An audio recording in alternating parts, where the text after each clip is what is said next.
Episode 1. The wedding night felt wrong. In medias res. The knock came from inside the room. Not on the door, on the wall behind the bed. A dull, measured thud. 1, 2, 3. As if someone were checking whether the room was hollow. Mirela froze with one shoe still on, heel dangling, fingers numb around the strap. The sound wasn't loud. That was the problem. Loud things announced themselves. This felt like a test. "Stop," Viktor said without turning around. The knocking stopped. The silence that followed pressed in, heavy as the dress on her shoulders. Silk and beadwork and weight. Too much weight for midnight. Too much weight for a woman who was supposed to be laughing, loosening, peeling herself out of a day that had gone exactly right. She watched her groom in the mirror. He stood at the window, jacket off, sleeves rolled with surgical precision, hands braced on the sill. The city below glimmered, distant and obedient. From this height, nothing could reach them. That was the promise of places like this. Height equals safety. Money equals insulation. The room smelled expensive. Wood polish. Roses. Something citrus and cold. No sweat. No heat. No human mess. "Who was that?" she asked. Viktor didn't answer. The silence stretched long enough to become a thing. She shifted her weight. The shoe slipped from her foot and dropped to the floor with a soft, stupid sound. Too loud in the quiet. He turned then. Slowly. As if he had been waiting for a cue. "You can take it off," he said. His voice was calm. Not tender. Not playful. Neutral. Administrative. Mirela let out a small laugh that didn't reach her chest. "We've been alone for 20 minutes. You waited all day to say that." He didn't smile. That was when the night tilted. Earlier, hours earlier, a lifetime earlier, the room had been full of people. Laughter placed carefully between clinks of glass. Her mother crying at the right moments. Viktor's associates standing in small, tight circles, speaking softly, eyes always moving. The security detail, she'd noticed them then. Too many men for a wedding, too still. But Viktor had leaned close and murmured something about discretion, about business partners who valued privacy. She had believed him. Not because it made sense. Because belief was easier than doubt. Now, standing barefoot on a carpet that cost more than her childhood home, she felt something wrong begin to breathe. "Viktor," she said. "Is everything okay?" "Yes." The word came too fast. He crossed the room and stopped a few feet away. Close enough for her to smell the wine on his breath. Close enough to touch. He didn't. "There's something we need to talk about," he said. Her stomach tightened. "Can it wait until tomorrow?" "No." The certainty in his voice scraped against her nerves. She reached behind her and found the edge of the dresser with her fingertips, grounding herself. "You're scaring me. I'm being honest. Those two things are rarely the same." He glanced at the door, then back at her. "Sit down." She didn't. "I said." No, the word surprised both of them. It came out sharper than she expected, a thin blade of sound. "If you're going to say something, say it." For a moment, something like irritation flickered across his face. Not anger. Calculation interrupted. Then it vanished. "This is the moment," he said, "where I tell you the truth." The phrase carried weight, like a line rehearsed too many times. Mirela's pulse thudded in her ears. "About what?" "About who you married." The air seemed to thicken. She became aware of small details, the faint hum of the climate control, the way the curtains barely moved, the way her dress dug into her collarbones. "You're being dramatic," she said, though her voice had gone thin. "It's been a long day. Everyone's tired. You weren't chosen at random." The words landed softly. That was what made them dangerous. She blinked. "What?" "You," Viktor said, his gaze steady now fixed. "Your languages. Your background. Your family history." Her heart skipped. "What about them?" "All verified." The room felt suddenly smaller. Walls inching in, not physically, but in the way they do when escape becomes hypothetical. "Verified for what?" she asked. "For leverage. The word hung between them, precise and cold. Mirela took a step back. The dresser pressed into her spine. This isn't funny. I'm not joking. He reached into the inside pocket of his jacket and pulled out a thin folder. The motion was unhurried, controlled. He placed it on the bed and flipped it open. Photographs slid out. She recognized herself in one standing outside her old apartment, hair pulled back, face turned away. Another showed her father, younger, standing beside a man she had never seen in person but knew instantly. Everyone did. Adriano Russo. Her throat closed. That's impossible. Is it? Viktor asked. She shook her head too fast. My father was an accountant. He died when I was a child. He laundered money, Viktor said calmly. For Russo. In the 90s. Before the indictments. Before the disappearances. Her vision blurred. You're lying. Your father disappeared, Viktor corrected. There's a difference. The room swayed. She grabbed the edge of the dresser harder. What does this have to do with us? Everything. He stepped closer. Close enough now that she could see the faint scar along his jaw, usually hidden by shadow. I don't marry for love, he said. I marry for insulation. Her breath came shallow. Then why me? Because Adriano Russo is alive. The words landed like a dropped plate. Fragile. Final. And because I'm going to kill him. Her mind recoiled, skidding for purchase. You're insane. Careful, he said, and there it was, something sharp, something warning, threading through his voice. I've waited 23 years. She searched his face, looking for cracks, for madness. She found neither. Only patience. He ruined my family, Viktor continued. He taught me what power costs. I've paid that price in advance. And marrying me was part of this? Her voice shook despite her effort. Using me? Yes. The simplicity was a slap. She backed away until there was nowhere left to go. And after? What happens to me? He looked at her for a long moment. Then he smiled. You call him. The room went very quiet. You tell him where you are, Viktor said. You tell him you're afraid. You tell him your husband has questions. Her hands began to tremble. If he's as powerful as you think, he'll kill you. He won't. Why? Because he already lost you once. The sentence slid under her skin and lodged there, burning. She shook her head. I don't even know him. You share blood, Viktor said. That's enough. He gestured toward the nightstand. That was when she noticed the phone. It lay there face down, perfectly aligned with the edge, as if placed deliberately. She didn't remember putting it there. Didn't remember charging it. Didn't remember saving any numbers. Her mouth went dry. You have 5 minutes, Viktor said. After that, I start solving the problem myself. Her gaze flicked to the door. Then to him. Then back to the phone. This is kidnapping, she whispered. This is marriage, he replied. In my world. Her fingers hovered over the device. The room seemed to hold its breath. She turned the phone over. The screen lit up. One contact sat at the top of the list. No last name. No photo. Adriano. Her heart slammed against her ribs. I don't know that number, she said. You don't need to, Viktor replied. He knows yours. Time collapsed. The past surged up, her father's silences, the way he'd flinched at certain names, the sudden move when she was 9, the new papers, the new life. You planned this, she said. Yes. She looked at him then, really looked. The man she had stood beside at the altar. The man who had kissed her cheek while cameras flashed. The man who had slipped a ring onto her finger with steady hands.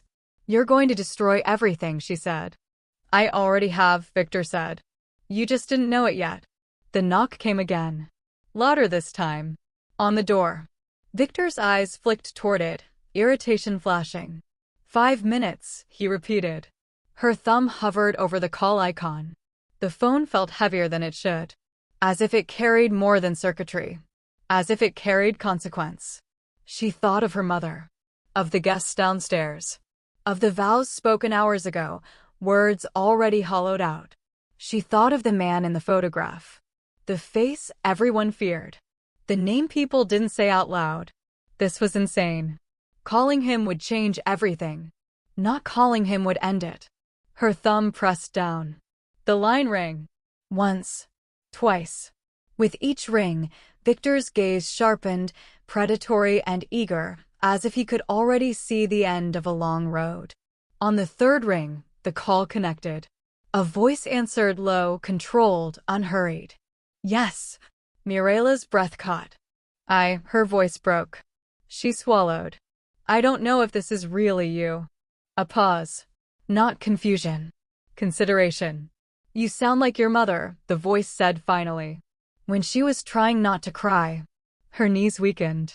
She sank onto the edge of the bed. They told me you were dead, she whispered. I let them, he replied. Who is they tonight? Her gaze lifted to Viktor, who was smiling now, watching her like a man observing a door finally opening. My husband, she said. The silence on the other end stretched. Loaded. Alive. Put him on, the voice said. Viktor stepped closer. And the wedding night, already wrong, slid quietly into something far more dangerous. Episode 2, You Were Never the Bride. Viktor didn't take the phone from her. That was the first thing Mirela noticed. He didn't snatch it, didn't lean in greedily, didn't posture. He merely placed 2 fingers lightly against the edge of the device, steadying it as if afraid she might drop it. A small gesture. Careful. Possessive in a way that didn't need force. This won't take long, he said into the phone. I promise. The voice on the other end didn't respond. Mirela felt it before she understood it. The silence wasn't hesitation. It was assessment. Like being weighed on a scale she couldn't see. Viktor Halavai, the voice finally said. Not a question. A recognition. Viktor's smile sharpened. You remember me. I remember your father better, Adriano Russo replied. He screamed louder. Mirela flinched. Viktor didn't. You taught him how, he said evenly. I learned well. You learned impatience, Adriano said. That was always your flaw. Viktor's fingers tightened imperceptibly on the phone. You buried my family. No, Adriano corrected. Your family buried itself. I simply didn't dig them out. Mirela's heart pounded. She felt like furniture in the room, present, necessary, but not acknowledged. Viktor leaned closer to the phone. You know why I'm calling? Yes. And you know why she's with me. Another pause. Longer this time. I know why you think she is, Adriano said. Mirela sucked in a breath. What does that mean? Adriano didn't answer her. Mirela, Viktor said softly, without looking at her. Let the men talk. Her chest burned. I'm not an object. Your leverage, Viktor said, still calm. Which is more valuable? She turned on him. You married me. Yes. You stood in front of my family. Yes. You said vows. Yes. Each answer landed like a nail. And every word was true, Viktor continued. Just not in the way you understood. The phone vibrated slightly against her palm. Adriano was breathing on the other end. Slow. Controlled. You planned this before you met me, she said, the realization forming with sickening clarity. No, Viktor replied. I planned it after I verified you. The distinction was meaningless. The cruelty wasn't. You researched my life, she whispered. Extensively. My friends. Catalogued. My mother. Protected. That word snapped something inside her. Protected from what? From what comes next, Viktor said. Adriano exhaled audibly. You're making promises you can't keep. I don't need to, Viktor replied. I only need her. Mirela's hand shook. You said 5 minutes. Yes, Viktor said, glancing at his watch. You have 3 left. The room felt tighter now, as if the walls had moved while no one was looking. Why me? She asked Adriano, her voice breaking. If you're really him, why does this matter? A long silence followed. The kind that swallowed air. Because you shouldn't be here, Adriano said finally. And because he shouldn't have touched you. Viktor laughed once, sharp and humorless. You don't own her. I never said I did. The distinction landed like a warning shot. Mirela felt dizzy. You both talk like I'm not in the room. You are, Viktor said. You're just not in control. She straightened despite the tremor in her legs. You said calling him would keep me alive. It will, Viktor said. For now. The honesty of that answer was worse than a lie. Explain, she demanded. Viktor's gaze finally met hers fully. There was no affection there. No hatred either. Only intention. You're the door, he said. He walks through you or he doesn't. Either way, the war ends. Her mouth went dry. War. Adriano spoke then, his voice lower. This isn't a war. It's a vendetta wearing a suit. Viktor ignored him. Your father made a choice, he said to Mirela. Tonight, you make one too. My father is dead, she said. Your father's gone, Viktor corrected. That difference matters. Her head spun. Memories rearranged themselves against her will, her father burning documents late at night, his refusal to talk about his past, the way he'd gone still whenever the news mentioned organized crime. What did he do? She asked quietly. Viktor reached for the folder again and pulled out a single sheet. A ledger page. Names. Numbers. Dates. He stole, Viktor said. From both sides. And then he ran. He didn't run, Adriano said. He surrendered. Viktor's eyes flicked to the phone. To you. Yes. And you let him disappear. Yes. Why? Because he begged, Adriano replied. And because he was already dead if he stayed. Mirela pressed a hand to her mouth. He never told me. That was the point, Adriano said. He wanted you clean. Viktor scoffed. Clean doesn't exist. Only buried. He stepped closer to her now. Too close. His presence crowded her senses, blocking air. You think this is cruelty, he said quietly. This is restraint. I could have taken you years ago. I waited until it was elegant. She recoiled. Elegant. A wedding, Viktor said. Witnesses. Documentation. No one questions a husband's access. The words slid coldly into place. She saw it now, the speed of the engagement, the precision of the guest list, the security disguised as courtesy. You trapped me, she whispered. Yes. And you call that love? Viktor studied her. Love is irrelevant. The phone buzzed faintly again. Adriano's voice cut through. You're wasting time, he said. Release her. Viktor smiled. Or what? Or I take everything you built and make sure you live long enough to watch it collapse. Mirela's pulse jumped. Viktor's expression didn't change, but something behind his eyes tightened. Threats, Viktor said. From a man who's been hiding for decades. Hiding keeps you alive, Adriano replied. You should try it. Viktor turned his head slightly, as if listening. A subtle gesture. Mirela noticed it too late. The knock came again. Harder. Urgent. Viktor's jaw tightened. We're done talking. He reached for the phone at last. Mirela pulled it back instinctively. No, she said. Both men paused. Viktor's gaze snapped to her. Sharp. Assessing. What did you say? He asked. I said no. Her voice shook, but she didn't look away. You don't get to speak for me anymore. A beat passed. Then another. Adriano's voice softened. Mirela, listen carefully. She turned slightly away from Viktor, as if shielding herself with the phone. You are in immediate danger, Adriano said. But you are not powerless. Viktor laughed quietly. You're giving her hope. That's cruel. No, Adriano replied. What's cruel is pretending she never had it. Mirela's thoughts raced. If I hang up, don't, Viktor said sharply. What happens? She finished. Adriano answered. He accelerates. Viktor's silence confirmed it. What if I stay on the line? She asked. Then you become the reason he hesitates, Adriano said. And hesitation is where mistakes happen. Viktor stepped closer again. You're not clever enough to play this game. She felt his shadow swallow her. Fear crawled up her spine, but beneath it, something else stirred. Anger. Clear and sharp. You needed me, she said suddenly. You didn't need love. You needed access. Viktor smiled thinly. Now you understand. And without me, she continued, you're just another man shouting into the dark. For the first time, Viktor's composure cracked. Just slightly.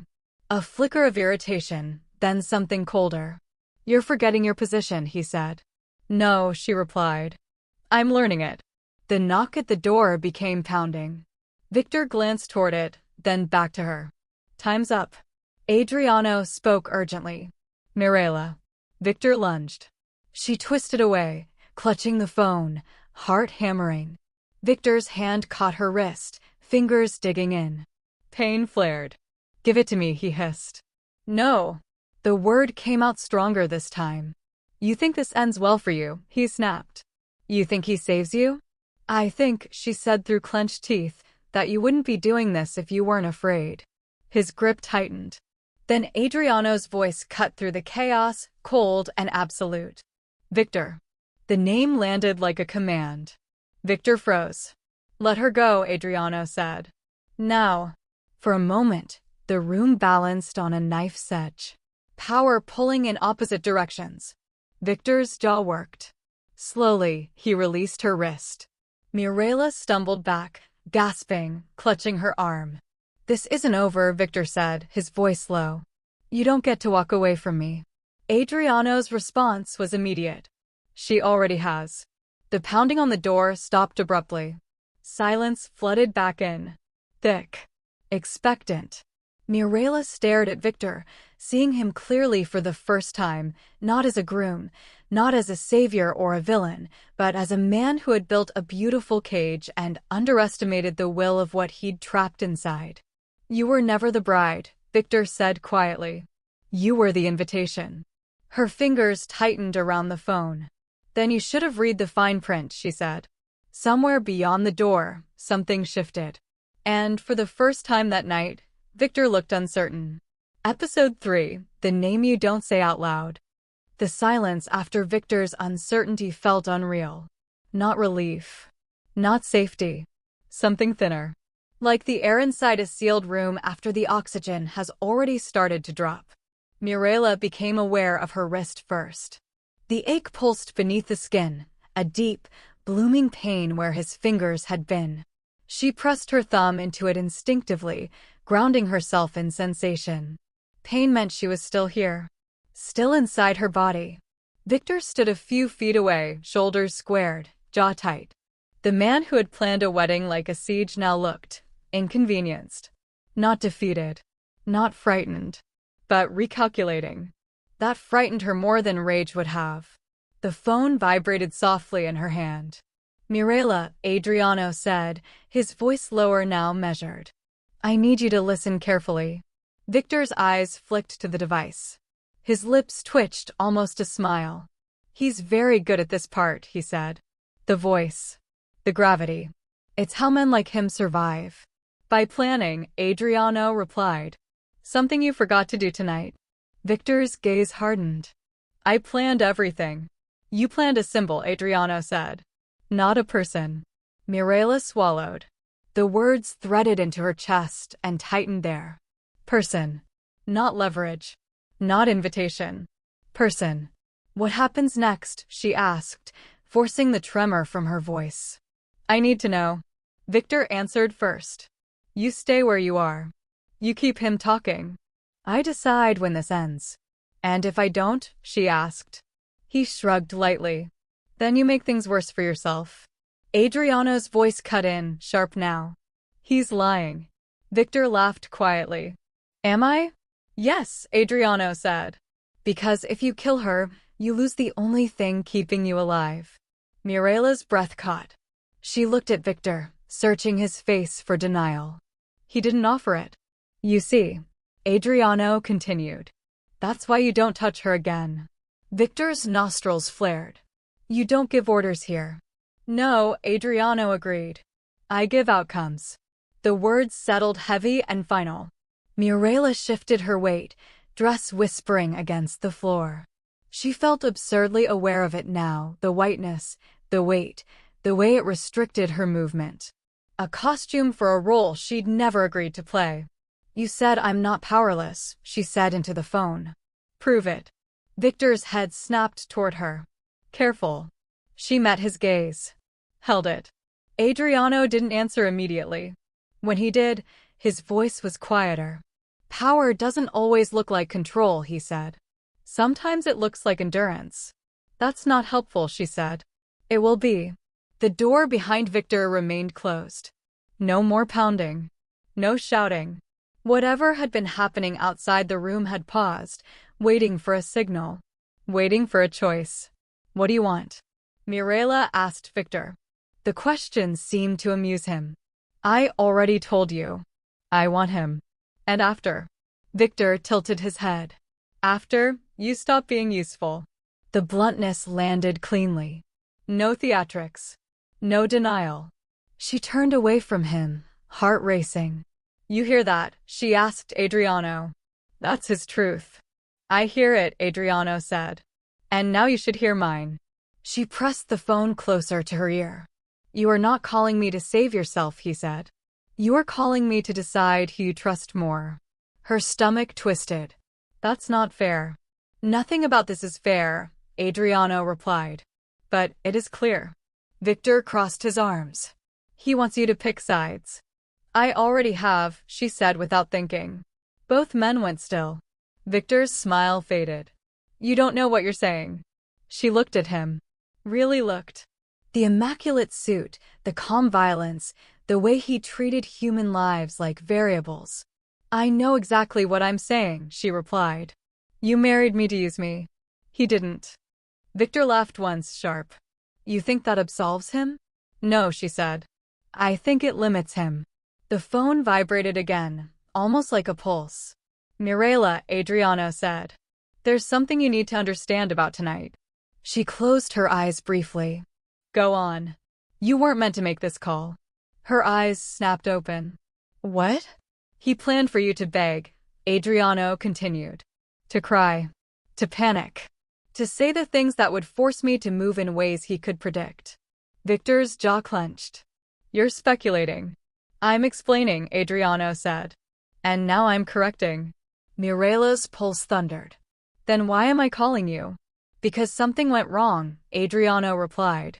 And that something is you. Viktor stepped forward. Enough. She raised the phone slightly, a reflexive shield. You don't get to interrupt anymore. His eyes flashed. For a moment, she thought he might hit her. Instead, he smiled again, tight, controlled. You're enjoying this, he said. The attention. The drama. She laughed softly, disbelieving. You really don't see it, do you? See what? That I'm terrified, she said. And still choosing. The room felt charged now, like the moment before a storm breaks. What choice do you think you're making? Viktor asked. She looked at the phone. At the name glowing on the screen.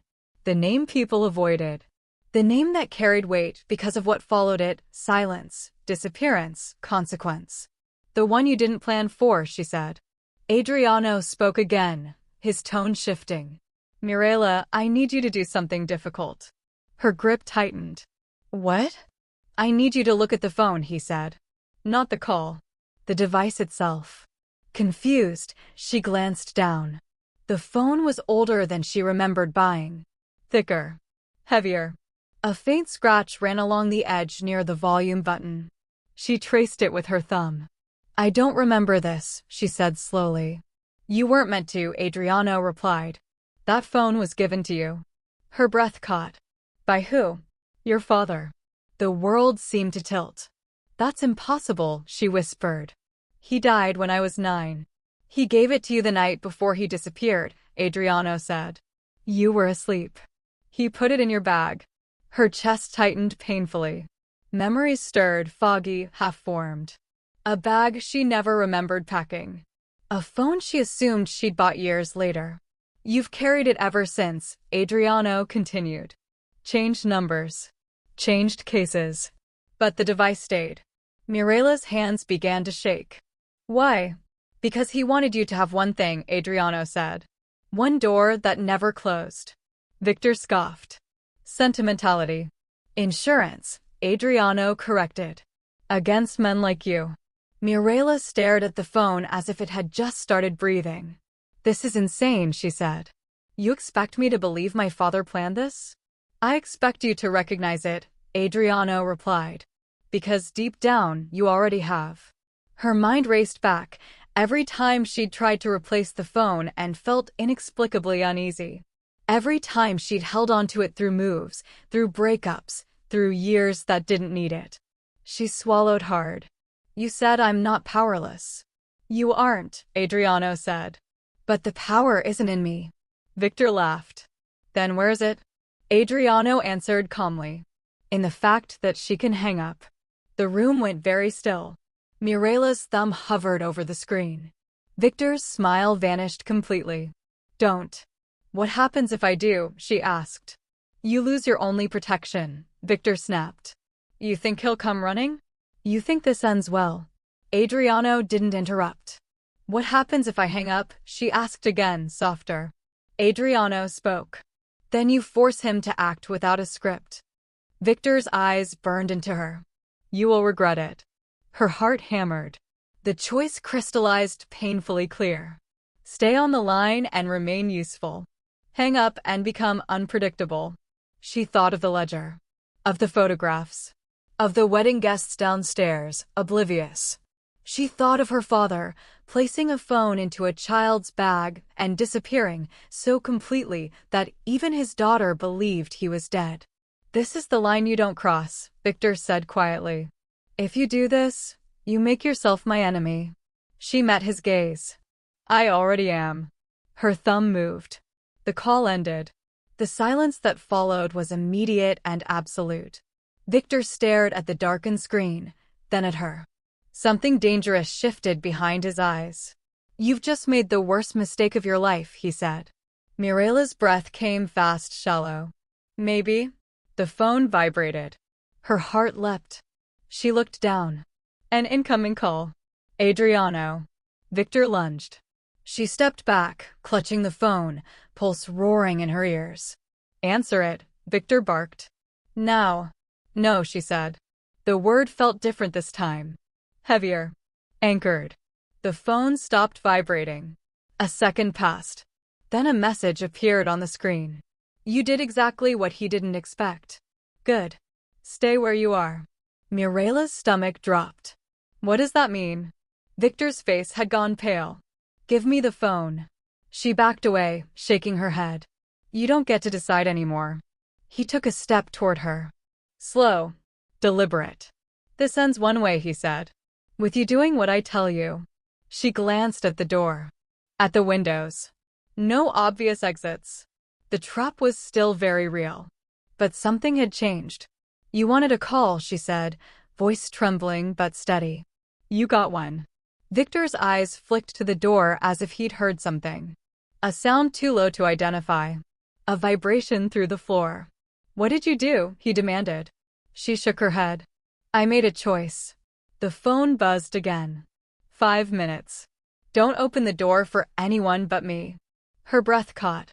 5 minutes for what? She whispered. Viktor stared at the screen, then at her, something like disbelief cutting through his composure. No, he said softly. That's not possible. Mirela backed away, heart pounding, clutching the phone like a talisman. Outside the room, somewhere deep within the building, something heavy shifted. And for the first time that night, the name no one said out loud began to feel less like a threat. And more like a countdown. Episode 4. The call that shouldn't exist. The countdown didn't tick. It pressed. 5 minutes felt less like time and more like pressure, like the air itself had decided to lean in and see what would break first. Mirela stood with her back to the bed, phone clutched in both hands. The screen had gone dark again, but the words lingered in her mind. 5 minutes. Don't open the door for anyone but me. Not wait. Not hide. A command framed as certainty. Viktor watched her like a man watching a fuse burn behind glass. No one is coming, he said softly. That's the oldest trick there is. She didn't answer. He took a step closer. You think you surprised him? He planned for everything. Men like that always do. You don't sound convinced, she said. His jaw tightened. You're confusing confidence with desperation. Another step. He was close enough now that she could see the pulse in his neck. You ended the call, he said. That was a mistake. Because it wasn't part of your plan, she replied. That plan was the only thing keeping you alive. Then why are you still talking, she asked. Why not just do whatever you were going to do? For the first time, Viktor didn't answer immediately. The silence was small, but it mattered. The phone vibrated again in her hands. Viktor's gaze snapped to it. She glanced down. Answer now. Her breath hitched. Viktor lunged. She twisted away instinctively, heart hammering, thumb sliding across the screen as she moved. Hello. Her voice came out thin, breathless. Good, Adriano said. No greeting. No warmth. Just relief disguised as control. You're still standing. Viktor froze mid-step, eyes burning. You said 5 minutes, Mirela whispered. I don't like wasting time, Adriano replied. Neither does he. That's why this matters. Hang up, Viktor snapped. You don't need him anymore. Mirela didn't look at him. You sound worried. Listen to me, Viktor said sharply. He wants you calm. Cooperative. That's how he wins. Adriano's voice cut through. That's how you lose. The words collided in the space between them. What's happening? Mirela asked. You said don't open the door. And you shouldn't, Adriano said. Not yet. Viktor laughed, a brittle sound. You hear that? He's stalling. No, Adriano replied. I'm positioning. Mirela's pulse thudded in her ears. Positioning for what? For the moment you stop believing him. She looked at Viktor then. The man she had married. The man who had planned her life like a chess move. You told me I was leverage, she said. You told me I was an invitation. Viktor met her gaze. And you still are. Then why does it feel like you're the one waiting, she asked. His lips parted. Closed. The phone buzzed faintly again, as if sensing the shift. Mirela, Adriano said, and something in his voice changed. Not command. Recognition. Do you remember the gala where you met him? Her brow furrowed. Yes. Do you remember who you were translating for? She nodded slowly. A trade delegation. Northern ports. And who stood behind them? Adriano pressed. She searched her memory. The room. The chandeliers. Viktor watching her like she was already his. There was an older man, she said. Didn't speak. Just watched. Yes, Adriano said. That was me. Her breath caught. You were there. I was, he replied. And you corrected a translation that would have cost 3 people their lives. Viktor's eyes flicked to the phone, then back to her. I didn't do it first, she began. You did it because it was right, Adriano said. You risked embarrassing the man paying you. You risked your job. Mirela swallowed. She remembered the moment, the pause, the way she'd spoken up anyway. You noticed me, she whispered. I noticed your hands, Adriano said. They were shaking. But you didn't stop. Viktor scoffed. So this is sentiment now? No, Adriano replied. This is context. Mirela's chest felt tight. Why are you telling me this? Because I need you to understand something, Adriano said. I didn't pick you tonight. He did. I'm just responding. Viktor stepped closer again, anger radiating. You're manipulating her.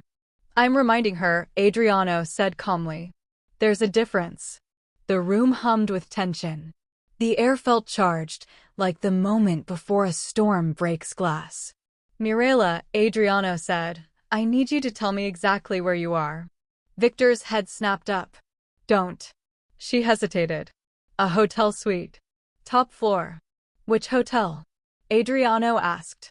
Viktor's hand shot out, grabbing her wrist again. Don't you dare, he hissed. Pain flared. She gasped, nearly dropping the phone. Viktor, Adriano said, his voice suddenly cold. Release her. Or what? Viktor snapped. Or you lose your hands, Adriano replied, without raising his voice. The threat hung there, not loud, not dramatic. Measured. Specific. Viktor stared at the phone, then at her. Slowly, he let go. Mirela pulled back, clutching her wrist, breath ragged. "The Aurelia," she said quickly. "Penthouse level." "Good," Adriano said. "Stay with me." Viktor laughed, harsh. "You think he's walking through the lobby?" "No," Adriano replied. "I think he's already inside." The words hit like a blow. Viktor's composure finally cracked. He turned sharply toward the door, listening. "Nothing." "That's impossible," he said. "Is it?" Adriano asked. "You invited half the city tonight. You think I needed a door?" Mirela's heart raced. "You said don't open it." "I did," Adriano said. "And you won't." A faint sound reached them then. Not footsteps. Not voices. The soft chime of an elevator stopping. Viktor's face drained of color. "You lied," he whispered. "I prepared," Adriano replied. Viktor turned on Mirela. "You did this." She shook her head, terrified. "I answered a call." "That's all it ever takes," Adriano said. The phone crackled slightly as he shifted it. "Mirela, do you trust me?" The question landed heavy. "Dangerous." "I don't know you," she said honestly. "That's not what I asked." Viktor scoffed. "You can't trust a ghost." "You trusted a groom," Adriano replied. "Look where that got you." Her breath hitched. "Mirela," Adriano said again, quieter now. "If you stay on this line, things will change fast. Not all of them will be gentle." She looked at Viktor. At the door. At the room that had become a cage. "If I hang up?" she asked. "Then you're alone with him," Adriano said. "And he won't hesitate again." Viktor's eyes burned. "He's lying to you." "Then why are you afraid?" she shot back. The pounding of her heart filled her ears. "I'm staying," she said into the phone. Adriano exhaled slowly. "Good." A knock sounded at the door. Not pounding. Not urgent. Polite. Viktor spun toward it. "Don't move," he warned her. The knock came again. "Front desk," a voice called. Calm. Neutral. Viktor laughed, relief breaking through. "You see? Nothing." "Don't open it," Adriano said immediately. Mirela froze. Viktor strode toward the door. "This ends now." She moved without thinking, stepping into his path. "Don't." He stared at her, incredulous. "Get out of my way." "No." The word shook, but she held it. The knock came again. Firmer. "Mr. Halavai," the voice said. "We need a word." Viktor's face went cold. "How do you know my name?" The voice outside didn't answer. "Mirela," Adriano said quietly, "this is where you stop protecting him." Viktor reached for her, fury flashing. She stepped back. "Open the door," Viktor ordered. "No," she said. "You don't get to decide," he snapped. "I do now," she replied. The silence stretched. Then the lock clicked. Not from inside. Viktor's eyes widened. The door swung inward slowly. Two men stood in the hallway. Dark suits. Calm faces. No hotel insignia. Behind them, the corridor looked empty, too empty. Viktor took a step back. "This is private property." One of the men smiled faintly. "Not tonight." Viktor turned toward Mirela, panic breaking through his control. "Tell him to stop." She looked at the phone in her hand. "Adriano," she whispered. "Yes," he said. "What happens now?" There was a pause. Not long. Just enough to feel deliberate. "Now," Adriano said, "you see who he really is." One of the men stepped forward. "Mr. Halavai," he said politely. "We need you to come with us." Viktor laughed, wild. "On what authority?" The man's smile faded. "On every authority you forgot to buy." Viktor's gaze flicked to Mirela, something like betrayal blazing there. "You did this." She swallowed hard. "You did this to yourself." The men moved in. Viktor struggled. Shouted. Promised consequences. No one listened. As they dragged him toward the door, he twisted back toward her, eyes burning. "This isn't over," he snarled. "You don't know what you've started." She met his gaze, shaking, exhausted. "I know what I stopped." The door closed behind them with a soft, final click. The room went very quiet. Mirela sagged against the bed, legs giving out, phone still pressed to her ear. "It's done," she whispered. "No," Adriano replied gently. "It's begun." She closed her eyes, tears slipping free at last. "I shouldn't have made that call," she said. Adriano's voice softened. "You should never have had to." She took a shuddering breath. "Why me?" A pause. Longer than before. "Because," Adriano said, "you answered when you shouldn't have existed." The line stayed open. And for the first time that night, Mirela realized something that terrified her more than Viktor ever had. The call that shouldn't exist was still connected. And whatever came next would not be something she could hang up on. Episode 5, 3 Men, 1 Lie. The room still smelled like fear. Not the sharp kind, the kind that lingers after it's already done its damage. Mirela sat on the edge of the bed, phone pressed loosely to her ear now, no longer clutched like a weapon, but not set down either. The line was quiet. Not dead. Waiting. Outside, the hallway had swallowed Viktor whole. No shouting anymore. No footsteps retreating. Just absence.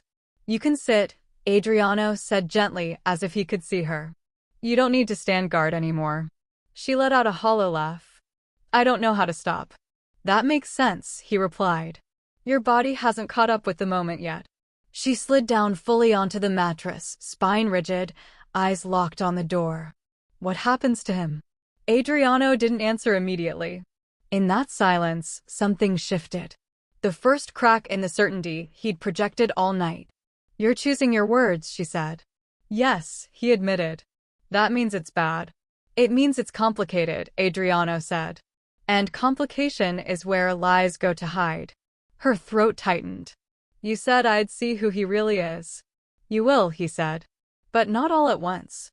Truth is dangerous when it arrives too quickly." She closed her eyes. The chandelier above flickered faintly, as if the building itself were exhausted. "There's something you're not telling me," she said. There it was. Not fear. Not panic. Instinct. Adriano exhaled slowly. "There are several things." She opened her eyes again. "Start with the worst." "The worst," he said, "is that Viktor didn't design this alone." Her heart stuttered. "You said he chose me." "He did," Adriano replied. "But he wasn't the first man to see you as leverage." The words hit harder than any threat had. "Who else?" she whispered. Adriano paused. "Do you remember the man who walked you down the aisle?" Her chest tightened. "My uncle." "Is that what you call him?" Adriano asked. A cold ripple moved through her. "What are you saying?" "I'm saying," Adriano replied carefully, "that 3 men built tonight. And only one of them believes he's still in control." Mirela stood abruptly. "Don't do this." "I'm not doing anything," Adriano said. "I'm naming it." She paced the room, barefoot on cold marble, trying to outpace the dread rising in her chest. "My uncle raised me after my parents died." "So he said," Adriano replied. She stopped. "You're lying." "No," Adriano said. "I'm late." Her hands trembled. "You knew him." "I did," Adriano said. "Before you ever did." She shook her head. "That's impossible." "Nothing about tonight has been," he replied. She laughed again, sharp and brittle. "So what? Everyone in my life is a monster now?" "No," Adriano said. "Just the ones who taught you to trust them." The words cut deep. Too precise to dismiss. "Why tell me this now?" she demanded. "Why not before the wedding?" "Because," Adriano said, "until Viktor moved, I didn't know which lie he was going to use." She stopped pacing. "Which lie?" "The one about who you are," Adriano said. "Or the one about who they are." Her breath caught. "Explain." "Viktor believed you were bait," Adriano said. "Your uncle believed you were insurance." "And you?" she asked quietly. "I believed," Adriano said, "you were a variable." She swallowed hard. "That's not comforting." "It shouldn't be," he replied. "Comfort is how this survives." The phone line crackled faintly, as if the building were listening. "Where is Viktor now?" she asked. "Not far," Adriano said. "Close enough to hear what comes next." Her pulse spiked. You planned this. Yes, he said. But not the way you think. She sat back down slowly. Then tell me. 3 men, Adriano began, wanted the same thing. Power, she said. No, he corrected. Control of uncertainty. She frowned. What does that mean? It means, Adriano said, they each faced something they couldn't predict. And they each decided to solve it by owning you. Anger flared. I'm not an object. No, Adriano said softly. You're the unknown. And that terrifies men like them. Her nails dug into her palms. My uncle wouldn't. He would, Adriano interrupted. And he did. The door rattled suddenly. Mirela jumped. A voice filtered through, strained, familiar. Mirela. Her heart dropped. Viktor. He asked, Adriano said quietly. I allowed it. She stood slowly, eyes fixed on the door. Why? Because lies don't survive air, Adriano replied. And he's running out of oxygen. Mirela, Viktor called again. Please. She swallowed. You said I shouldn't protect him. Yes, Adriano said. That doesn't mean you can't listen. She approached the door cautiously. What do you want? I need you to tell him, Viktor said urgently. Tell him he's wrong. Wrong about what? She asked. About you, Viktor said. About your uncle. About everything. Her jaw clenched. You had me kidnapped. I had you secured, Viktor snapped. For your own safety. From who? She shot back. Silence. Adriano's voice murmured in her ear. Ask him who paid for the dress. She frowned. Who paid for my wedding dress, Viktor? Another pause. Too long. It was a gift, Viktor said finally. From who? She pressed. He exhaled sharply. Your uncle. Her knees weakened. She leaned against the doorframe. Why? She whispered. Because he needed you visible, Viktor said. Alive. Public. For what? She asked. So he could disappear, Viktor said quietly. The world tilted. Adriano said nothing. He let the truth breathe. You're lying, she said weakly. I wish I were, Viktor replied. He sold information. Names. Routes. He burned people I couldn't afford to lose. Mirela's head spun. And me? You were his exit, Viktor said. A clean slate. A protected asset. She felt sick. You married me to protect him? Yes, Viktor said. And to bait Adriano. Adriano spoke then, voice calm but razor-edged. And yet here we are. Viktor laughed bitterly. You always were predictable. Am I? Adriano asked. You're the one behind a door. Open it, Viktor pleaded. Mirela, please. He's using you. She pressed her forehead against the wood. You used me first. I loved you, Viktor said desperately. The word landed wrong. Too late. Too convenient. You loved what I unlocked, she said. Silence. Adriano's voice dropped lower. Ask him about the phone. Her stomach clenched. What phone? The one you were never supposed to answer, Adriano said. She straightened. Viktor. How did you know Adriano would call? Another pause. This one final. Because, Viktor said quietly, your uncle gave me the number. The lie snapped into focus. 3 men. 1 lie. Each of them had claimed to be protecting her from the others. None of them had told her the whole truth. Her voice trembled. You all built this. Yes, Viktor said. Yes, Adriano said. The agreement was chilling. Then why did you stop it? She asked Adriano. Because, he replied, you weren't supposed to survive it. Her breath hitched. What? They planned for you to disappear, Adriano said. Quietly. Later. An accident that closed the loop. Viktor shouted, that's not true. It is, Adriano said. You just told yourself it was mercy. Mirela backed away from the door, shaking. I trusted you. Viktor's voice broke. I was trying to keep you alive. No, she said. You were trying to keep your world intact. The door creaked faintly as Viktor leaned into it. Let me explain. You already did, she replied. Adriano spoke again. Mirela, there's one last thing. She closed her eyes. I don't know if I can take more. You need to, he said. Because this is where the balance shifts. She steadied herself. What? Your uncle, Adriano said, is alive. Her eyes flew open. You said he disappeared. I said, Adriano corrected, he planned to. Viktor went quiet. He's waiting, Adriano continued. To see who survives tonight. Where? She asked. Close, Adriano said. Close enough to come collect what's left. Her hands clenched. I won't go with him. You won't have to, Adriano said. If you choose correctly. She laughed weakly. Choose between who? Between the men who built the lie, Adriano said. And the woman who can end it. Viktor slammed a fist against the door. Don't listen to him. She turned away from the door fully now. You're both monsters. Yes, Adriano said evenly. But only one of us is finished lying to you. She looked at the phone. At the invisible man on the other end. What do you want from me? She asked. Adriano paused. Then, I want you to tell me what he doesn't know. Her brow furrowed. What doesn't Viktor know? That, Adriano said, is the one thing your uncle never counted on. Her mind raced. Memories flashed. Conversations. Warnings she hadn't understood at the time. There was a safe, she said slowly. In my uncle's study. Adriano inhaled sharply. He told me never to open it, she continued.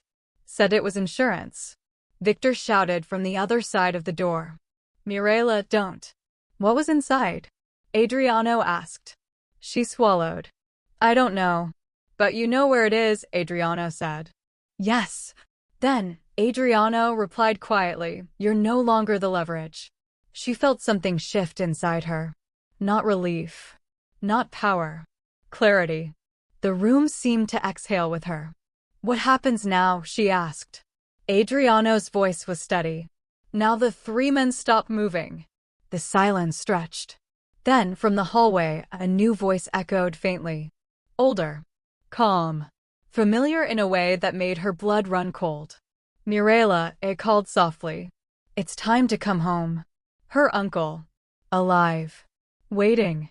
And smiling, she could hear it in his voice. Adriano spoke into the phone, tone precise. This is where the story stops being theirs.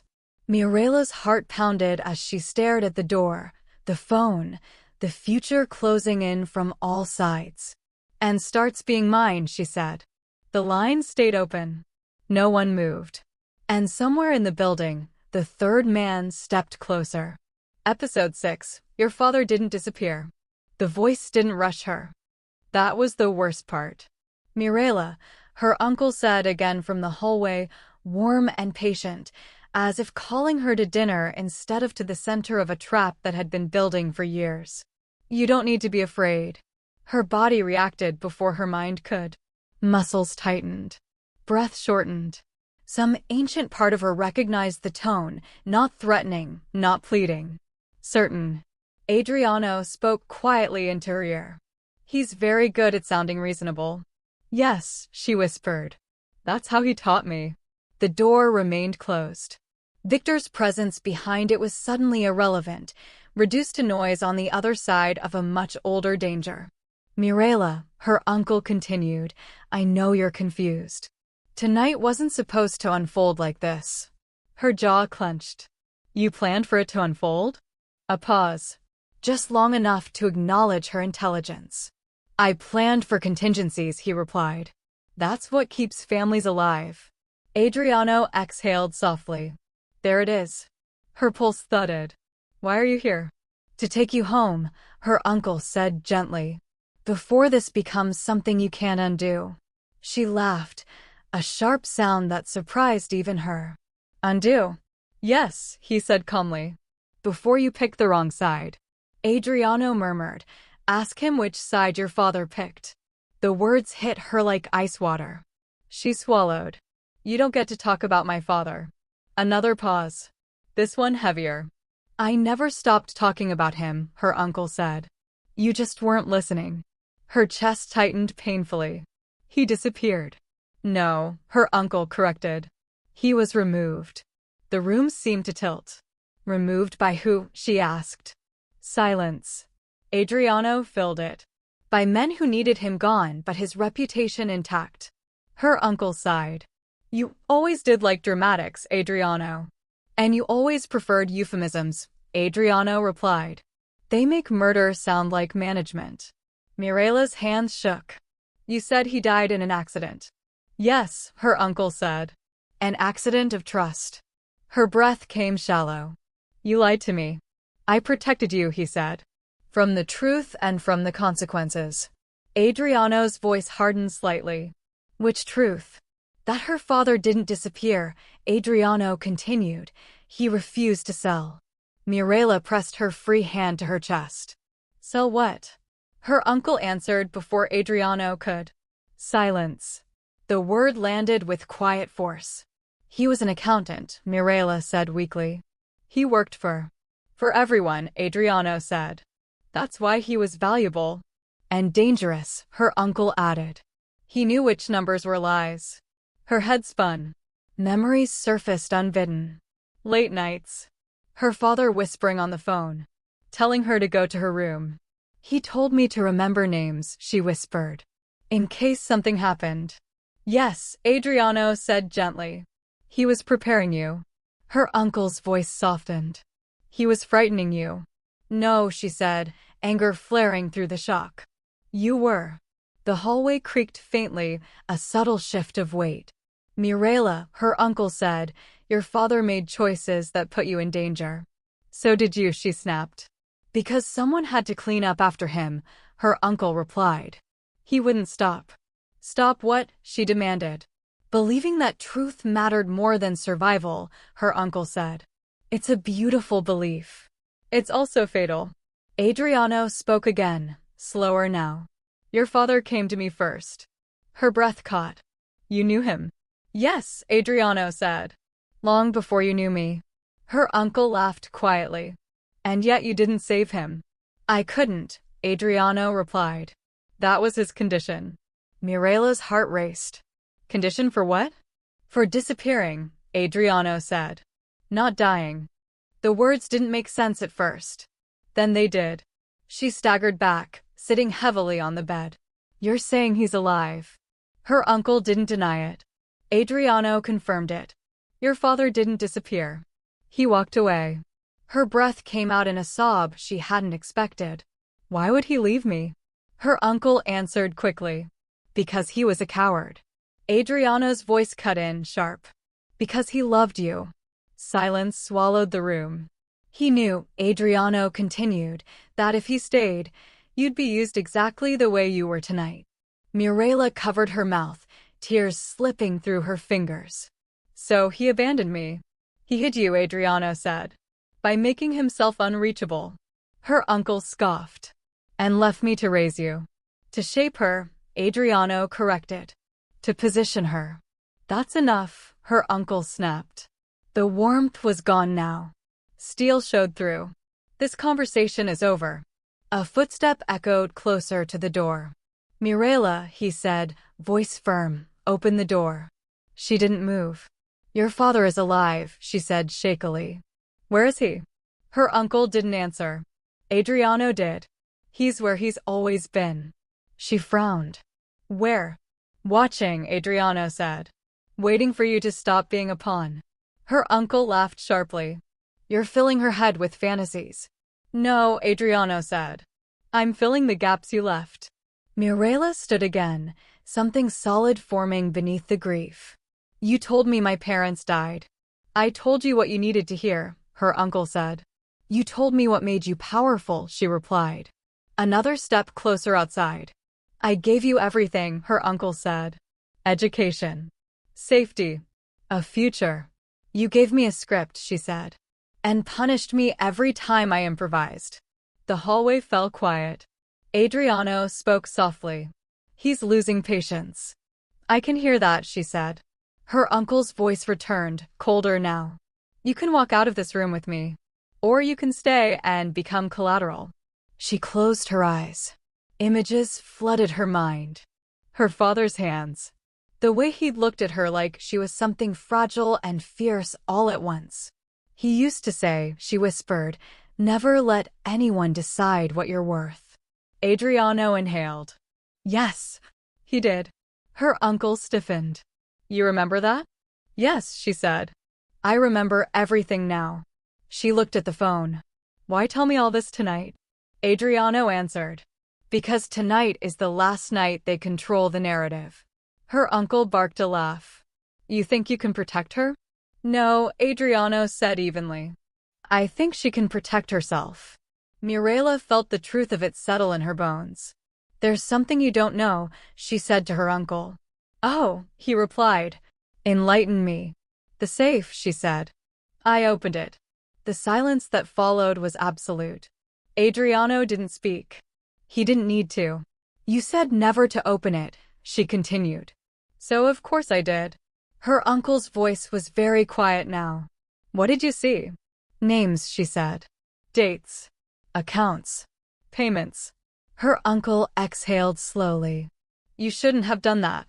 No, she replied. You shouldn't have trusted me to stay ignorant. Adriano spoke, satisfaction threading his tone. She's telling the truth. The hallway shifted again. Faster now. Mirela, her uncle said urgently, you don't understand what you're holding. I understand enough, she said.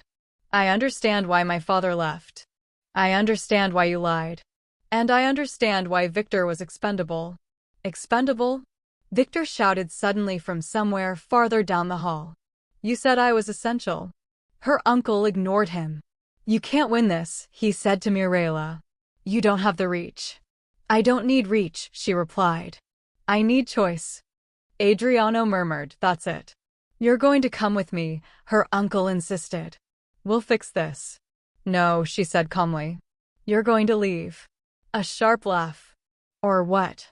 She looked at the phone. Adriano. Yes. Tell him, she said, voice steady, what my father left behind. Adriano paused, then spoke with quiet gravity. A ledger that doesn't forgive. Her uncle's breath hitched. Just slightly. And copies, Adriano continued. Distributed. Timed. Waiting. You wouldn't, her uncle snapped. I wouldn't, Adriano agreed. She would. Mirela straightened fully now. Fear still lived in her, but it no longer ruled. If anything happens to me, she said clearly, everything in that safe goes public. The hallway went still. You wouldn't destroy your own blood, her uncle said. She met the door with her gaze. You already tried. The silence stretched. Heavy. Loaded. Finally, her uncle spoke again. The certainty was gone. You've changed, he said. Yes, she replied. Tonight. A long exhale. Footsteps retreating. This isn't over, he said quietly. No, she agreed. It's just honest now. The hallway emptied. Mirela sagged against the bed, shaking. Tears came again, but these were different. Grief braided with strength. My father, she whispered into the phone. Is he really alive? Yes, Adriano said softly. And when he hears what you did tonight. She waited. He'll finally be able to stop hiding. She closed her eyes, letting the truth settle, not gently, but fully. The story she'd been told her whole life was a lie. But the woman standing in its ruins was real. And for the first time, all three men knew it. Episode 7, The Power Cut. The lights went out without warning. Not a flicker. Not a warning hum. One moment the chandelier burned above Mirela like a frozen sun. The next it was gone, snuffed into darkness, so complete it felt intentional. Her breath caught. For half a second, instinct screamed run. Then Adriano's voice came through the phone, steady as a metronome. Don't move. The words anchored her.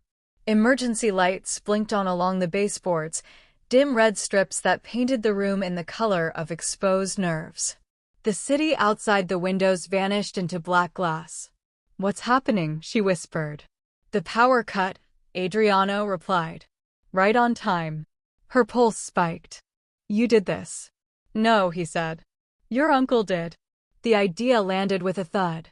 Why? Because men who lose control reach for spectacle, Adriano said. They want to remind everyone they can still darken the room. A distant alarm began to wail somewhere below. Not loud. Muffled. Contained. Stay where you are, Adriano continued. Listen carefully. Things are about to move fast. Footsteps echoed in the hallway again, hurried now, less composed. Her uncle's voice carried faintly, sharp with irritation.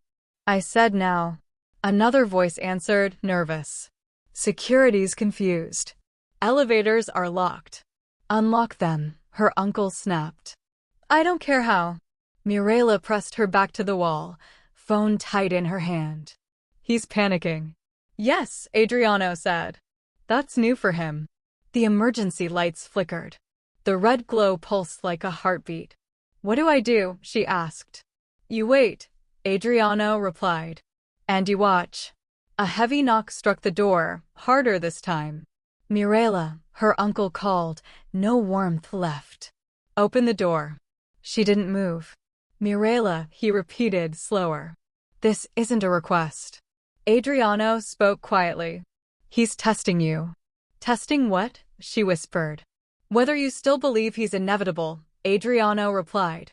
Her chest tightened. The knock came again. Louder. Mirela, her uncle barked. This building is compromised. That's not my problem, she called back, surprising herself with how steady her voice sounded. Silence followed. Not retreat. Calculation. Adriano murmured, good. Another sound joined the alarms then, voices, multiple, overlapping. Confusion spreading like a crack through glass. What's happening downstairs? She asked. The city just remembered who actually owns the grid, Adriano said. And it isn't him. Her breath hitched. You're cutting him off. I'm letting him see what it feels like, Adriano corrected. To be dependent. A sharp crash echoed down the hall. Someone shouting. Then another voice, angry, accented, unfamiliar. Her uncle cursed under his breath. That, Adriano said calmly, is the second layer. What does that mean? She asked. It means the people he forgot to pay are noticing. The hallway erupted into raised voices now. The composed mask her uncle wore cracked audibly. You promised, a man shouted. I didn't promise anything, her uncle snapped back. I delayed. A laugh, harsh, incredulous. You delayed me? Mirela felt a chill run through her. He's turning on his own people. Yes, Adriano said. Power doesn't vanish. It migrates. The knock came again, different this time. Lighter. Almost cautious. Mirela, a new voice called. Younger. This is hotel security. Her stomach clenched. Don't open it, Adriano said instantly. They sound unsure, Adriano cut in. Which means they don't know who's in charge. Another voice cut through from farther down the hall, sharp, commanding. Stand down. Her uncle. The security voice faltered. Sir? I said stand down, her uncle repeated. This floor is restricted. There it was again. That tone. The one Mirela had grown up obeying. Her hand twitched toward the door before she caught herself. Adriano's voice softened. That reflex took years to build. I know, she whispered. And minutes to break, he added. The hallway argument escalated. Someone shouted into a radio. Another alarm joined the first, closer now. What's your plan? She asked. My plan, Adriano said, was to remove certainty.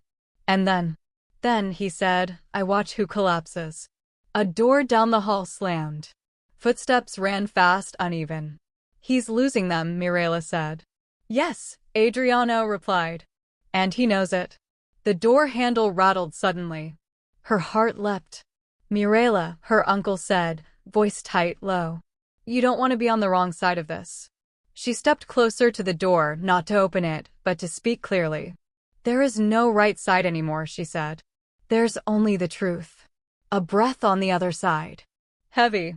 Controlled with effort. You think Adriano will protect you, her uncle said. You think he's better than me? No, she said honestly. I think he's finished pretending. Adriano murmured approval. The hallway lights flickered. One section went dark entirely.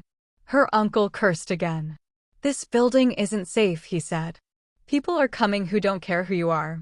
Good, she replied. Neither do I anymore. The silence that followed was electric. Then another voice joined the corridor. Older. Deeper.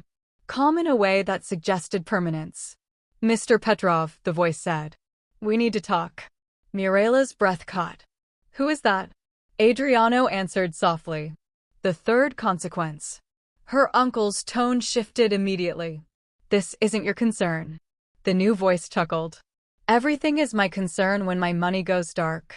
A pause. I told you there would be delays, her uncle said. And I told you, the man replied, that delays are expensive. Mirela leaned closer to the door, listening. This wasn't planned. This was collapse. Open the accounts, the man said. I can't, her uncle snapped. Systems are down. Another laugh. Colder this time. Then you're done. Footsteps approached. Heavy. Measured. Her uncle's voice sharpened. Don't take another step. Or what? The man replied. You'll turn the lights off again? The sound of a gun being cocked echoed faintly. Mirela froze. Adriano's voice cut in, precise. Step back from the door. She obeyed instantly. The hallway went quiet. Then one shot. Not loud. Suppressed. Final. Mirela gasped, clapping a hand over her mouth. Silence followed. Thick. Absolute. She trembled. Did he? Yes, Adriano said. No hesitation. No embellishment. Her legs gave out and she sank onto the floor. He's dead, she whispered. No, Adriano replied. He's irrelevant. Footsteps moved again. Faster now. Retreating. What do I do? She asked, breathless. You stay invisible, Adriano said. That's the inversion. The inversion, she echoed. You were the center, he said. Now you're the shadow. The emergency lights flickered again. Some went out. Others stabilized. Security will clear the floor, Adriano continued. They'll find Viktor first. And my uncle? They won't find him, Adriano said. Not tonight. Her stomach dropped. He escaped. No, Adriano replied. He's hiding. A knock came again. Softer. Controlled. Mirela, a calm voice called. This is hotel security. We're evacuating this floor. Adriano spoke quickly. You'll go with them. What about? I'll stay with you, he said. Just not where anyone can see. Her hand trembled as she stood. She took a breath, then opened the door. 2 guards stood there, tense but professional. Ma'am, one said gently. We need you to come with us. She nodded, stepping into the hallway. Blood stained the carpet several doors down. Covered hastily. Poorly. She didn't look long. As they escorted her toward the stairwell, her phone vibrated faintly. Adriano's final words before the line went silent lingered in her ear. This was the last night they moved pieces. The stairwell door closed behind her with a heavy clang. And somewhere above, below, everywhere, power was changing hands, quietly, brutally, without ceremony. The cut had been clean. And nothing would grow back the same. Episode 8. You Were Never the Bait. The stairwell smelled like dust and metal and old panic. Mirela descended with the guards, one hand on the rail, the other empty now, the phone dark, silent, suddenly just an object again. Adriano hadn't hung up. The line had simply ended, as if the conversation had reached a place where words were no longer useful. That frightened her more than the gunshot. People filled the lower floors. Guests in half-removed formal wear. Women clutching heels. Men whispering into phones that no longer connected to anything they controlled. The wedding had dissolved into rumor. No one looked at her twice. That was new. For years, eyes had followed her. Appraised her. Positioned her. Tonight, she passed through the crowd like smoke. She felt the shift before she understood it. The guards guided her into a service corridor and handed her off to another team, this one quieter, dressed plainly, moving with the efficiency of people who didn't need to announce authority. One of them spoke softly. This way, ma'am. She followed. They led her into a small, windowless room, White walls, metal table, 2 chairs. No cameras. No logos. A pause. The door closed. For the first time all night, Mirela was alone. She sat. Her body shook now that nothing was chasing it. Not fear exactly, release. The kind that comes after you realize the thing hunting you has turned on something else. She pressed her palms flat against the table and breathed until the shaking slowed. Then the door opened again. A man entered. Not Adriano. Not her uncle. Not Viktor. This man was younger. Late 30s, maybe. Clean-cut, ordinary to the point of invisibility. He didn't sit across from her.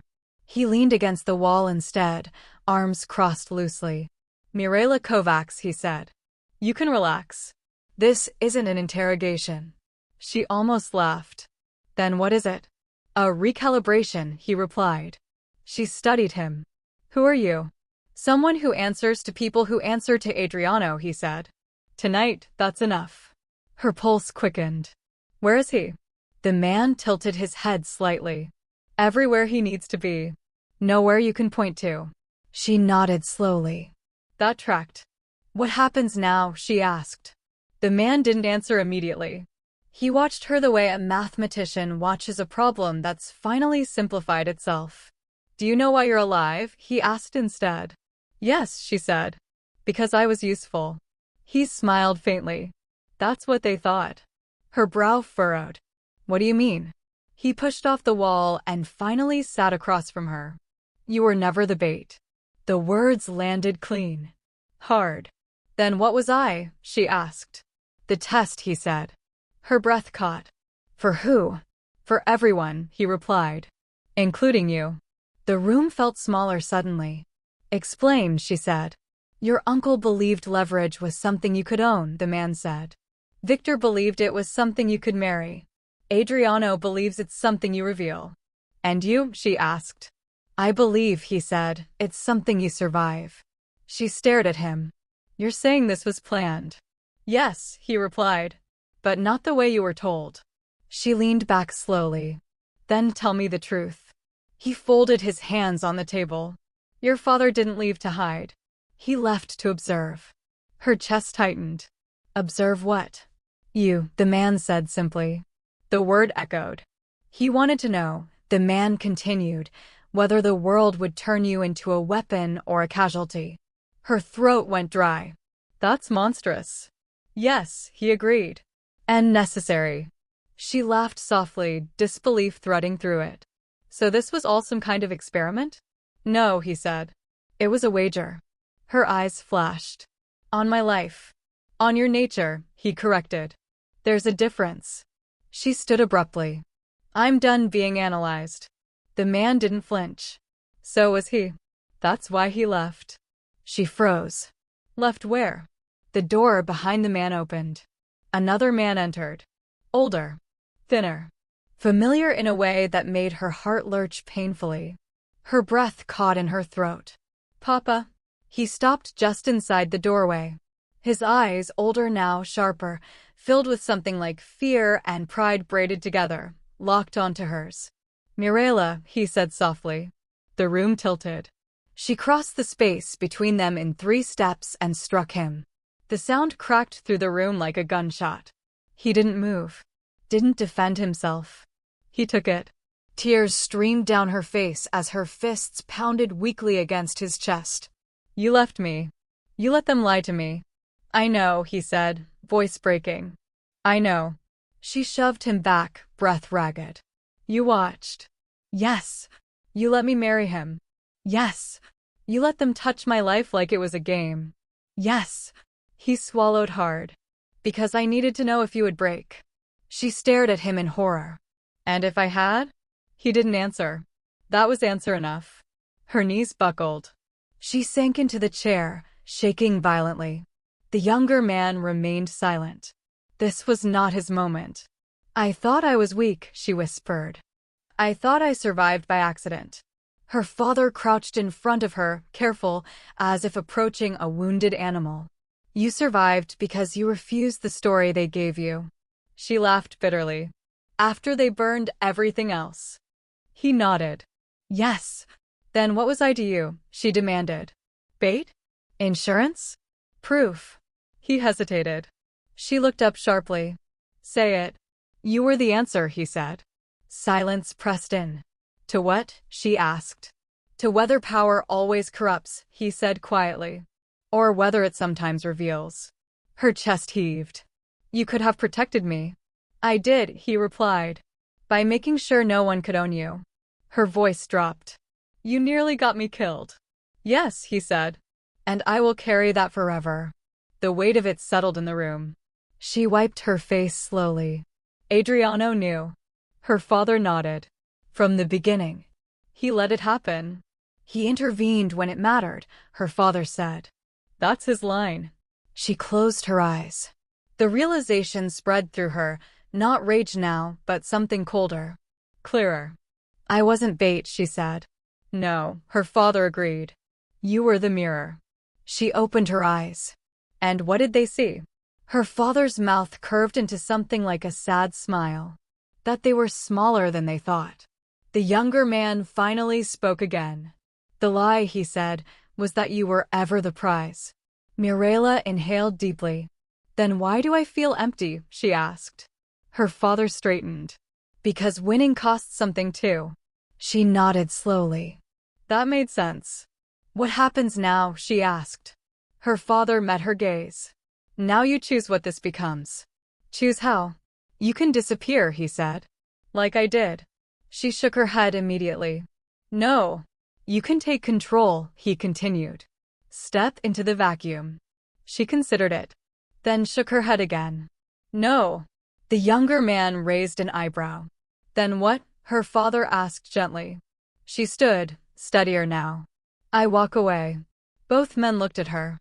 From all of it, she said. The games. The shadows. The leverage. That's not possible, the younger man said. She smiled faintly. It is when no one is pulling the strings anymore. Her father studied her for a long moment. Then he nodded once. You've already surpassed me, he said. She didn't answer. The younger man stood. Adriano will want to see you. Eventually, she replied. But not tonight. He hesitated, then nodded. That's acceptable. The door opened again. This time, it led outward, to daylight creeping faintly through a distant window. Morning pressing against the edges of a very long night. As Mirela stepped toward it, her father spoke one last time. They thought you were bait, he said softly. She didn't turn around. I know, she replied. That's why they lost. She walked into the light, no longer chased, no longer held, no longer watched to be measured. The trap hadn't closed on her. It had closed around them. And for the first time in her life, Mirela understood the truth with perfect clarity. She had never been the thing on the hook. She had been the hand that let go. Episode 9, After the War Resumes. Morning arrived without apology. Not dramatic. Not cleansing. Just light slipping through the city as if nothing remarkable had happened overnight. The kind of morning that made catastrophe feel impolite. Mirela stood by a window she didn't recognize, wrapped in a borrowed coat, watching traffic begin again. Horns. Voices. Coffee cups lifted. People resuming lives that hadn't cracked open and spilled their insides across marble floors. She felt separate from it. Not above. Not below. Elsewhere. Behind her, the room was quiet. Too quiet. No ticking clock. No phone vibrating with commands. No men waiting to be pleased or disappointed. That absence pressed on her chest harder than fear ever had. You should eat something. She turned. It was the younger man again, the one who spoke in calibrations. He stood near the door, holding a paper bag like an offering. I'm not hungry, she said. No one is, he replied. After something ends. She accepted the bag anyway and set it on the table without opening it. Is it over? She asked. He hesitated. Just enough. Last night is, he said. Everything else continues. She nodded slowly. That figures. He leaned against the wall, arms crossed. You should know what's happening. I don't need details, she said. You might, he replied. Details have consequences. She turned back to the window. So does truth. A faint smile tugged at his mouth. You really are his daughter. She didn't respond. Viktor is in custody, he continued. Not formally. Not publicly. He's alive. She closed her eyes briefly. No relief. No satisfaction. And my uncle? She asked. The man looked away. He vanished before dawn. She exhaled. Of course he did. He won't resurface soon, the man added. Too many debts. Too many eyes. She laughed quietly. You make it sound like weather. It is, he said. Just slower. Silence settled again. Adriano, she asked. He's occupied, the man said carefully. Is he angry? She asked. No, he replied. He's contemplative. That's worse, she said. The man chuckled softly, then sobered. He respects you. That's not comforting either, she replied. Another pause. Your father left, the man said. Her chest tightened despite herself. I know. He didn't want to say goodbye, the man continued. He said he already took too much. She nodded. That felt true. He asked me to give you this, the man said, reaching into his jacket. He placed a small envelope on the table. She stared at it for a long moment before touching it. The paper was plain. No seal. No handwriting on the front. She opened it slowly. Inside was a single sheet. No letter. No apology. Just a sentence. You were never meant to carry what broke me. Her throat tightened. She folded the paper carefully and slid it back into the envelope. Justice, she said quietly. Is this what it feels like? The man considered. Justice is loud. This is after. She nodded. It feels empty. Yes, he said. That's how you know it wasn't about revenge. She sank into the chair. Everyone keeps telling me I won. You did, he replied. Then why does it feel like something's missing? He didn't answer immediately. Because, he said finally, you lost the story that kept you moving. She frowned. What story? The one where surviving was the goal, he said. Now you have to decide what living is. That landed harder than anything else had. A knock sounded at the door. The man straightened. We have to move. Where? She asked. Anywhere you want, he replied. That's the point. She stood, grabbing the envelope and slipping it into her pocket. As they walked through the hallway clean, anonymous, already erasing the night before, she felt the weight of eyes that weren't there anymore. No one watching. No one waiting. No one measuring her usefulness. Outside, the city greeted her with indifference. She breathed it in. They stopped at the curb. A car waited. The man opened the door. This is where I leave you. She hesitated. What about Adriano? He met her gaze. He said to tell you something. She waited. He said, the man continued, power doesn't end. It just changes hands. Hers did. Mirela absorbed that. Then shook her head. Tell him he's wrong. The man raised an eyebrow. It didn't change hands, she said. I dropped it. A pause. Then a smile. Genuine this time. I'll tell him, he said. She got into the car. As it pulled away, she watched the city pass ordinary, unbothered, alive. The war had ended, and in its place was something quieter and more unsettling. Freedom without direction. By the time the car stopped, the sun was fully up. She stepped out alone. No guards. No escorts. No shadows following her. Just a woman in yesterday's dress, holding a future that hadn't been decided for her yet. She stood there for a long moment, unsure which way to walk. Then she chose a direction, not because it was safe or meaningful or strategic, but because it was hers. And as she moved forward, the emptiness didn't vanish. It followed her. Not as a wound, but as space, waiting to be filled. Episode 10, The Woman Who Walked Out Alive. The mirror didn't recognize her at first. Mirela stood barefoot in a small apartment she'd rented under her own name. No intermediaries, no favors called in. The space was plain. White walls. A single chair. A window that faced nothing remarkable. Exactly what she'd chosen. She leaned closer to the mirror. Same eyes. Same mouth. Same scar near her collarbone from when she was 12 and fell running from a man who'd raised his voice a little too sharply. But something essential was gone. The expectation. She straightened slowly, studying the woman staring back.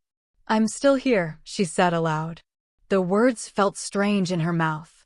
Not triumphant. Not defiant. True. The city hummed outside. Cars passed. People argued. Somewhere, someone was late for work. Somewhere else, someone was getting married for reasons that had nothing to do with power. Life had resumed. And she had survived the part that was supposed to end her. She dressed carefully, not elegantly, not invisibly. Intentionally. Jeans. A simple shirt. Shoes meant for walking, not waiting. When she stepped outside, the air was cool. Honest. No perfume of danger clinging to it anymore. She walked. No destination. Just motion. At a cafe, she ordered coffee and paid in cash. The barista didn't look twice at her. No recognition. No curiosity. She took the cup and sat by the window, watching strangers exist without meaning anything to her. This was the miracle no one warned her about. After the war, no one applauds. Her phone buzzed once. A single message. "Adriano, you kept your footing. That matters." She stared at it for a long moment. Then she typed back. "Mirela, it doesn't belong to me anymore." 3 dots appeared. Then disappeared. No reply came. She put the phone face down on the table. Across the street, a woman argued with a man. Nothing dramatic. Just irritation. Just small power being negotiated in public. Mirela watched, not judging, just noticing. She recognized the posture. The micro-tilt of the chin. The way the man stood just a little too close. She finished her coffee and stood. As she walked past them, she paused, not to intervene, not to confront. Just to speak. "You don't owe him your time," she said to the woman gently. The woman blinked, startled. Mirela didn't wait for a response. She kept walking. Behind her, the argument stalled. Shifted. She didn't look back. That was the difference now. At a crosswalk, she waited with others. No urgency. No need to arrive first. When the light changed, she crossed with the crowd, neither leading nor following. She thought of her father, not with anger now, but clarity. He had believed survival required disappearance. She had learned something else. Survival could also look like presence. At a bookstore, she wandered the aisles without buying anything. She touched spines. Read first sentences. Let stories begin and end without her. One caught her eye. A memoir. The title simple. After. She smiled faintly and put it back. Outside again, her phone buzzed once more. A number she didn't recognize. She let it ring. It stopped. She didn't check voicemail. Power, she had learned, often waited for permission. She no longer gave it. As afternoon tilted toward evening, she found herself at the river. The water moved steadily, indifferent to all the secrets that had been buried along its banks over the years. She leaned on the railing and watched it flow. This was the mirror Adriano had never mentioned. Not glass. Not reflection.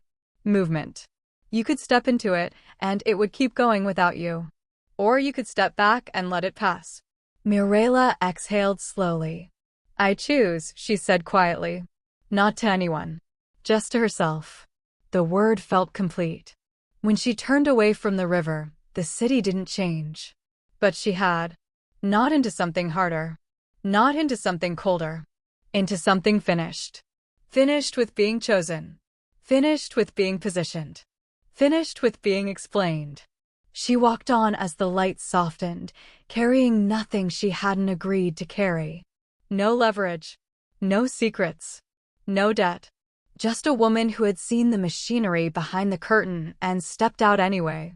And that, she knew now, was the only kind of victory that lasts. Because the ones who win quietly are the ones who walk out alive.